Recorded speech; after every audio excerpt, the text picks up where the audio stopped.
हजारौं वर्षदेखि आफ्ना खुङ्खार सेनाहरूसँग जमिनमुनि चिरनिन्द्रामा परेको एउटा भयङ्कर सम्राट यदि ऊ जाग्यो भने समस्त पृथ्वीमा आफ्नो आधिपत्य जमाउनेछ।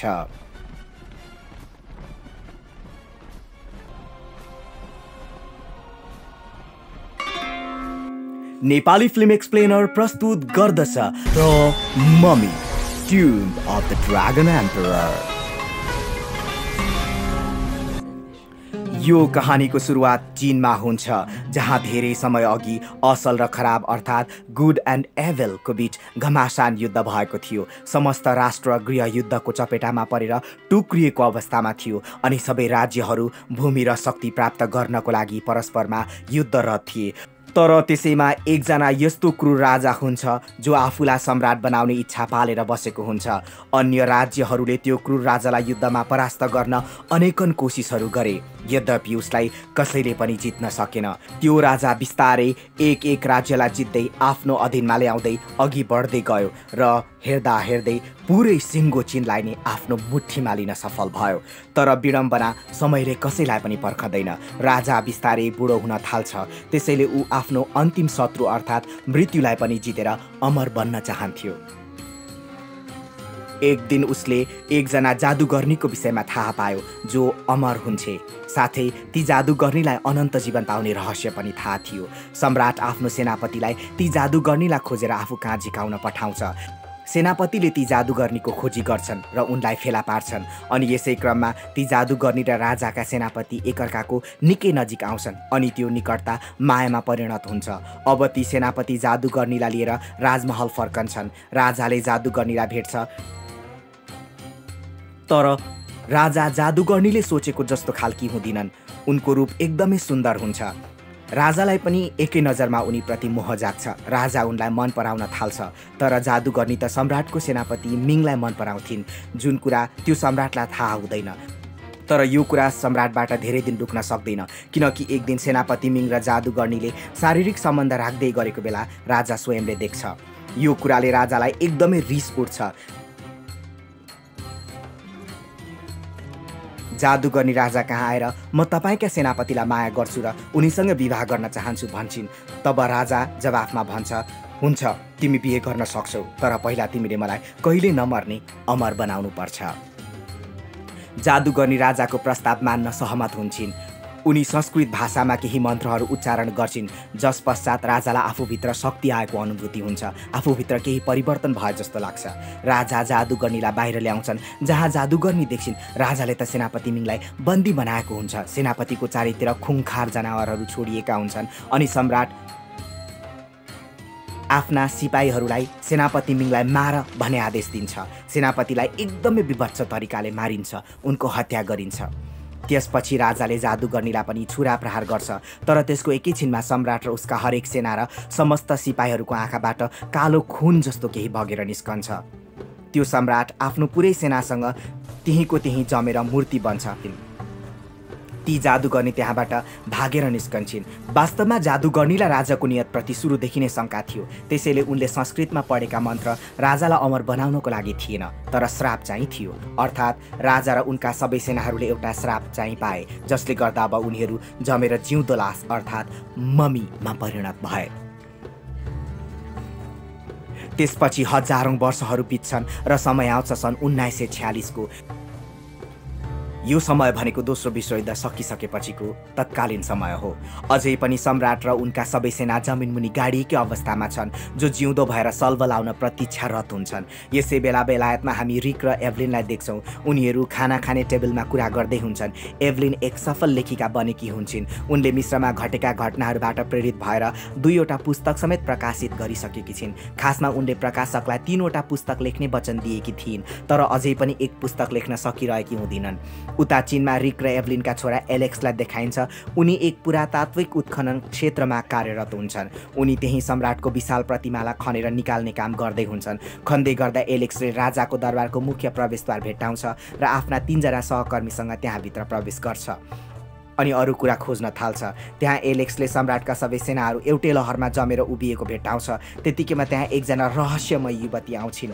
एलेक्सका दुईजना साथीमाथि हमला गर्छिन्। एलेक्स देख्छन् त्यहाँका समस्त सेनाहरू एकीतिर मोहडा पारेर फर्केका र उभिएका हुन्छन्। लाग्थ्यो कि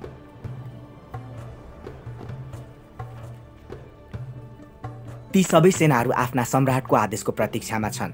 त्यहाँ एलेक्सले एउटा फेन्सुई कम्पास भेट्टाउँछन्। जसै एलेक्स त्यसलाई चलाउँछन् उनी मुनिको जमिन सर्न थाल्छ र एलेक्स त्यस मुनि खस्छन्। अनि माथिपट्टि चाहिँ एलेक्सका बचेका एकजना साथीलाई ती रहस्यमय युवती आएर बेहोस पारिदिन्छन्। अनि ती युवती एलेक्सलाई पनि हमला गर्छिन्।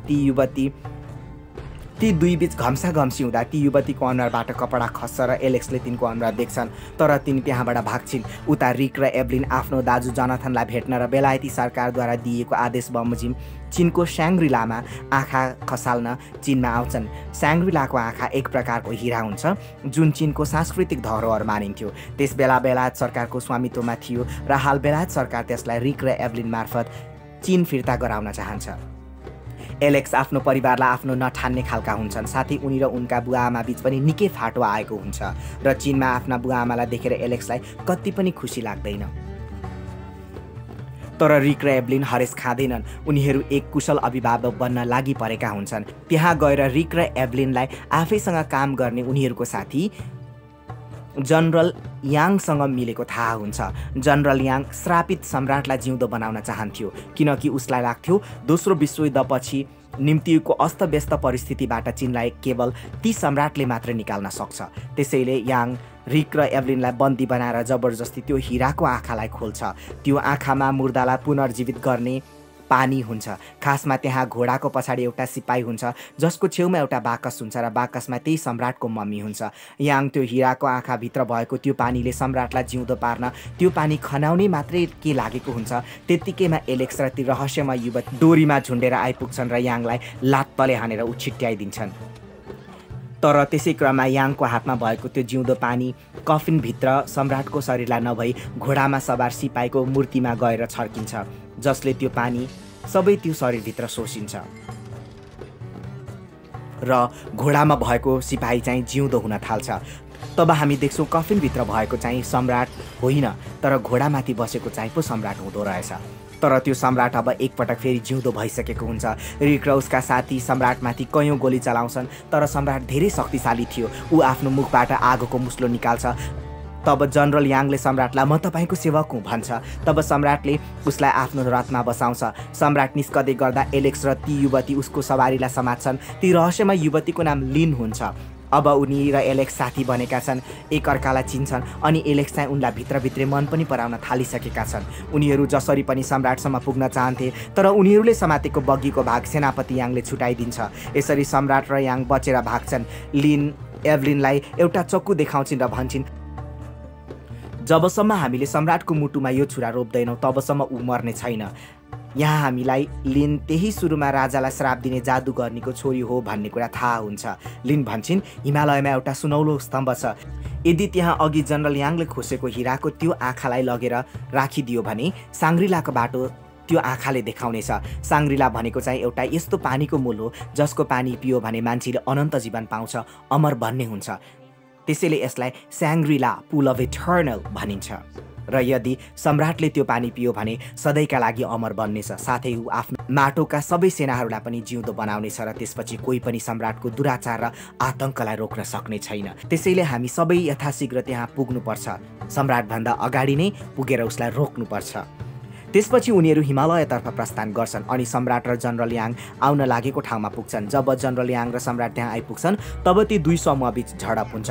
जनरल याङका भरौटे गुण्डाहरूसँग थुप्रै हतियार हुन्छ। त्यसैले लिन सहयोगका लागि हिम मानव अर्थात् यतिहरूलाई बोलाउँछिन्। यतिले जनरल याङका सबै भरौटेहरूलाई मारिदिन्छ तर सम्राटले ती यतिका अगाडि आएर अजीब आवाजमा चिच्याउँछ। तब ती यतिहरू त्यहाँबाट भाग्छन्। त्यसपछि सम्राट आफ्नो अगाडि भएको सुनौलो स्तम्भमा चढ्छ र त्यहाँ त्यो साङ्ग्रिलाको हिरा राख्छ।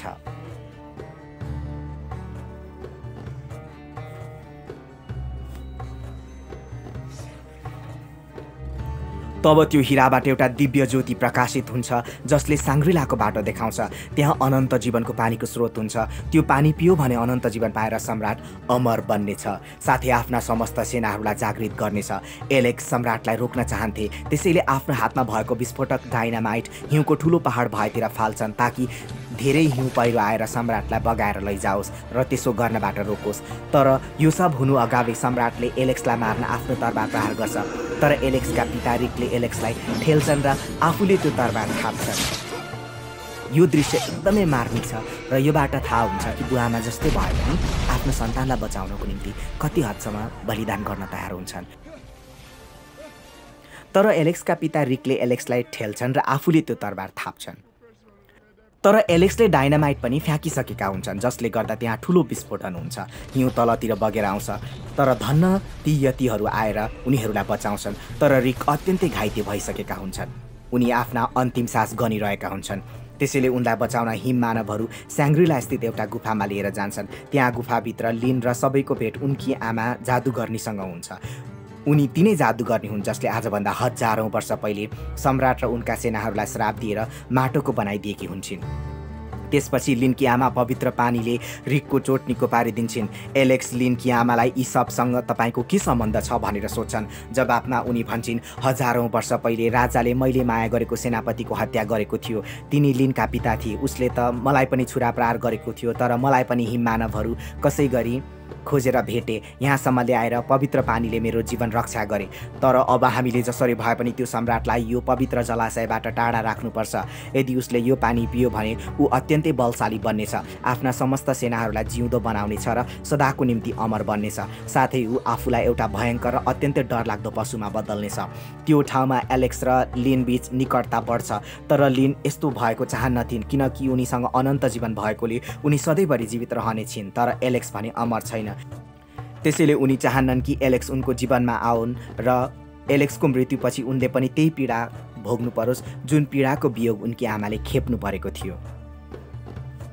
वास्तवमा उनकी आमाले पनि उनको पिताको अभावमा एकदमै वियोग सहेको लिनले प्रत्यक्ष देखेकी हुन्छन्।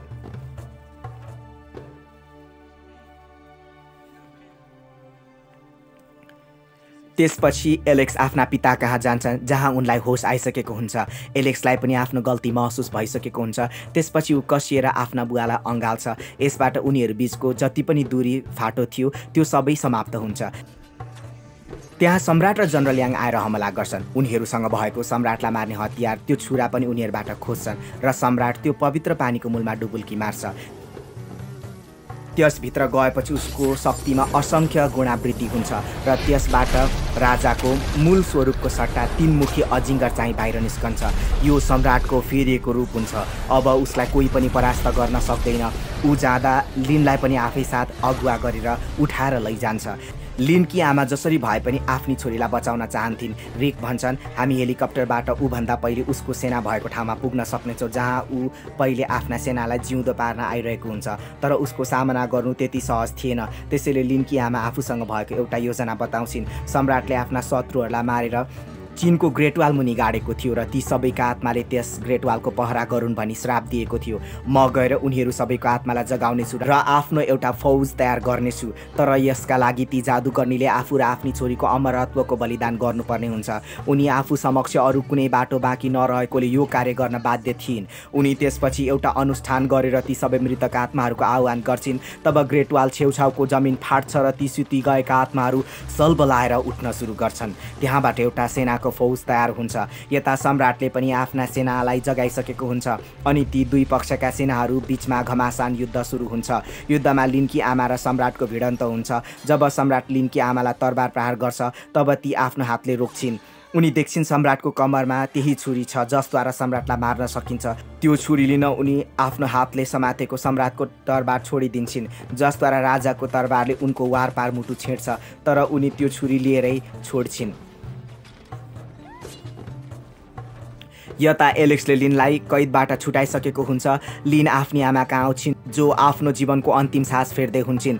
लिनकी आमा त्यो छुरी एभलिनलाई दिन्छन् र त्यसबाट त्यो राजाको मुटुमा घोपिदिनु भन्छन्। तब लिनकी आमाको मृत्यु हुन्छ अनि एलेक्स र उनका पिता सम्राट भएको ठाउँमा जान्छन्।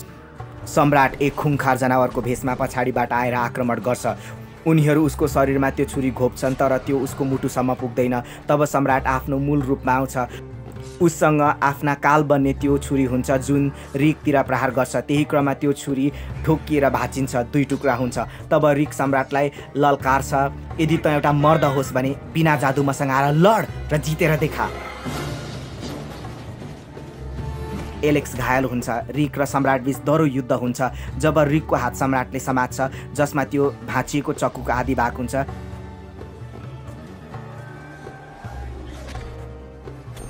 त्यतिकैमा एलेक्स पछाडिबाट उफ्रेर आई त्यो अर्को टुक्राले प्रहार गर्छ। यसरी छुरा सम्राटको मुटुको आरपार छुन्छ र सम्राट मर्न थाल्छ। उता लिन र एभलिनले जनरल याङलाई परास्त गरेका हुन्छन्। उनीहरू पनि त्यहाँ आइपुग्छन्। त्यहाँ सम्राट आफ्नो जीवनको अन्तिम सास फेर्दै गरेको हुन्छ र अर्को क्षणमा लाभा जस्तै पग्लेर उसको अन्त्य हुन्छ। उता बाहिर सम्राटका भयभरका सेनाहरू लडेर नष्ट हुन्छन् र धुलो बनेर उड्छन्। उनीहरू पनि बाहिर आउँछन्। बाहिर अघि ग्रेट वालको वरपरबाट जिउँदो बनेका सेनाको दल हुन्छ। उनीहरूको अगुवा आफ्नो हात उठाएर आफ्नो विजयको हर्ष व्यक्त गर्छ। यो सेनापति नै लिनका पिता मिङ हुन्छन्।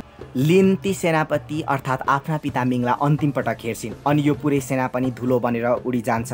यसपछि हामीलाई एलेक्स र लिनलाई नाच्दै गरेको चलचित्रमा देखाइन्छ र अन्त्यमा एभलिनका दाजु जोनाथनलाई देखाइन्छ। उनको हातमा स्याङ्ग्रिलाको हिराको आँखा हुन्छ। त्यसलाई हेर्दै उनी भन्छन् उनी एउटा यस्तो ठाउँ जाँदैछन् जहाँ कुनै मम्मी छैन। उनी पेरु गइरहेका हुन्छन् तर फेरि एकछिनपछि थाहा हुन्छ कि पेरुमा पनि अर्को एउटा मम्मी फेला परेको छ। यसका साथै यो कहानी यही समाप्त हुन्छ। यो चलचित्र सन् 2003 मा रिलिज भएको थियो। यसको IMDb रेटिङ 8.2 छ। यसको बजेट कुल $145 मिलियन थियो भने बक्स अफिसमा यसले $400.4 मिलियन कमाइ गरेको थियो। आशा छ यहाँहरूलाई यो कहानी मन पर्यो होला।